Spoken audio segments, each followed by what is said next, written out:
यदि आपका वज़न नहीं घट रहा है, आपको मोटापा है, आपका फैटी लिवर है,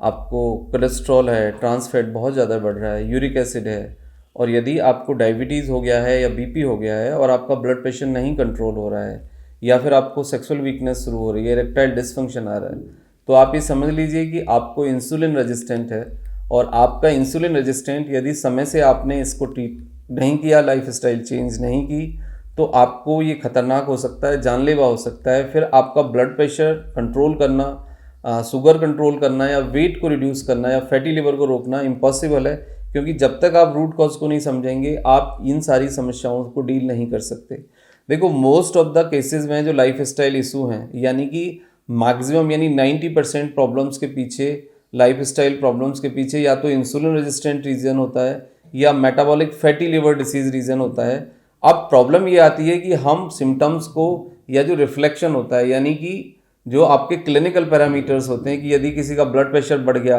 या यूरिक एसिड बढ़ गया या ट्रांस फैट ज़्यादा हो गया या ओबेसिटी आ गई, तो हम क्या करते हैं कि हम उसके सिम्टम्स को ट्रीट करते हैं। और जनरली देखा यह जाता है कि सिम्टम्स को ट्रीट करते रहते हैं हम, लेकिन रूट कॉज पे हम काम नहीं करते, लाइफ स्टाइल चेंज नहीं करते, फूड चेंज नहीं करते, अपनी बैड हैबिट्स को नहीं छोड़ते। तो उसका रिजल्ट ये होता है कि कुछ समय के लिए, 1-2 साल के लिए, 4-5 साल के लिए आपका सिम्टम्स मैनेज हो जाता है, लेकिन रूट कॉज वहीं रहता है। और जो रिस्क है आपका दिमाग और दिल के दौरे का, risk of death, risk of the complications, risk of disease के कॉम्प्लिकेटेड होने का, वो आपके साथ जुड़ा रहता है। और वो कई बार देखा जाता है कि बहुत पैथेटिक कंडीशन में आप आ जाते हैं। तो सबसे पहले हम ये समझेंगे कि इंसुलिन रेजिस्टेंट क्या है, मेटाबॉलिक फैटी लिवर डिसीज़ क्या है, और उसके पीछे रूट कॉज क्या होते हैं। तो रूट कॉज में सबसे पहला कारण है स्ट्रेस प्लस एक्सरसाइज ना करना, एक पोस्चर में लंबे समय तक बने रहना, पुअर स्लीप या स्लीप डिप्रिवेशन या नींद में कमी,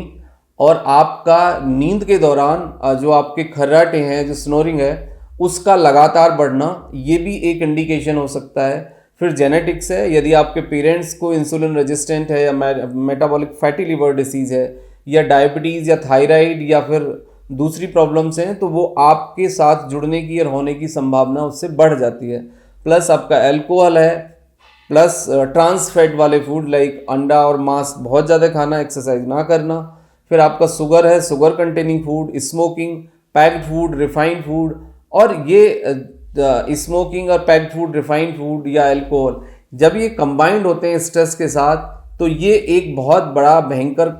एक कॉम्प्लेक्स बना देते हैं आपकी बॉडी में, जिससे आपका हार्मोनल सिक्रीशन, जिससे आपका सेरोटोनिन, डोपामाइन का सिक्रीशन, ये सब प्रभावित होता है और आप किसी ना किसी बीमारी की चपेट में आ जाते हैं। तो इंसुलिन रेजिस्टेंट को समझना बहुत ज़रूरी है यदि आपको लाइफ स्टाइल प्रॉब्लम्स को ट्रीट करना है। देखो, इंसुलिन रेजिस्टेंट होगा तो फैटी लिवर, कॉन्स्टिपेशन आएगा, और जब आपका गट खराब होगा, फैटी लिवर होगा, कॉन्स्टिपेशन होगा, तो डिप्रेशन, एंजाइटी, मूड का स्विंग होना, मूड चेंज होना। एंड द रिसर्च है सजेस्ट कि लोगों को गट के डिस्टर्बेंस से, गट का जो डिस्टर्बेंस है यदि वो लगातार रहे, तो लोगों को सीजर भी हो सकता है, यानी दौरा जैसी कंडीशंस भी आ जाती है। तो गट का हेल्थ बहुत ज़रूरी है, आपका पेट का स्वास्थ्य बहुत ज़रूरी है, लिवर का स्वास्थ्य बहुत ज़रूरी है इसके लिए। अब हमारे पास क्या ऑप्शंस हैं जब हम stress, exercise, poor sleep, alcohol, smoking, sugar, genetic reason ये सब होते हैं, तो इसके बाद क्या होता है कि हमारे अंदर एक हार्मोनल चेंज आता है,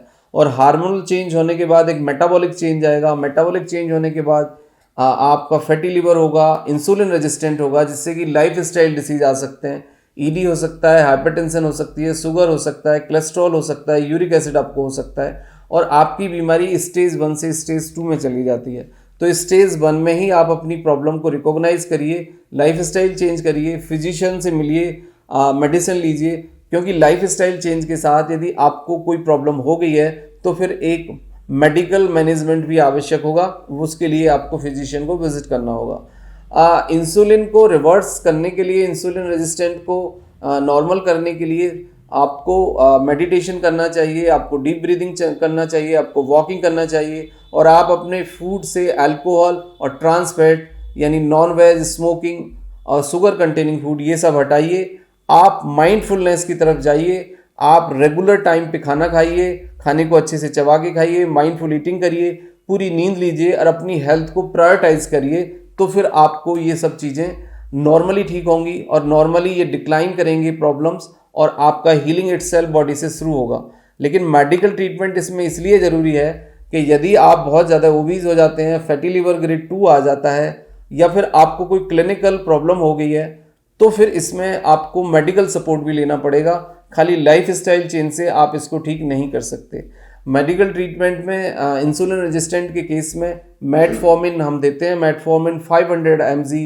टैबलेट सुबह एम्प्टी स्टोमक आप 1 से 3 महीने खा सकते हैं। तो ये आपके इंसुलिन रेजिस्टेंट को या इंसुलिन को प्रभावी बनाने में या इंसुलिन के सिक्रीशन को बढ़ाने में काफ़ी मदद करता है। और अभी तक मेडिकल साइंस के पास मेटफॉर्मिन 500 mg यानी मेटफॉर्मिन साल्ट से अलग कुछ भी ऐसा नहीं है जिससे कि आपके इंसुलिन को प्रभावी बनाया जा सके। बट अच्छी नींद, एक्सरसाइज, डीप ब्रीदिंग, मेडिटेशन, इससे आपके इंसुलिन को प्रभावी बनाने में मदद मिलती है। तो ये लाइफ स्टाइल चेंज करें, प्लस फिजिशियन के कंसल्टेंसी से ये दवाई लें, तो आप इंसुलिन रेजिस्टेंस से, लाइफ स्टाइल प्रॉब्लम से, मेटाबॉलिक फैटी लिवर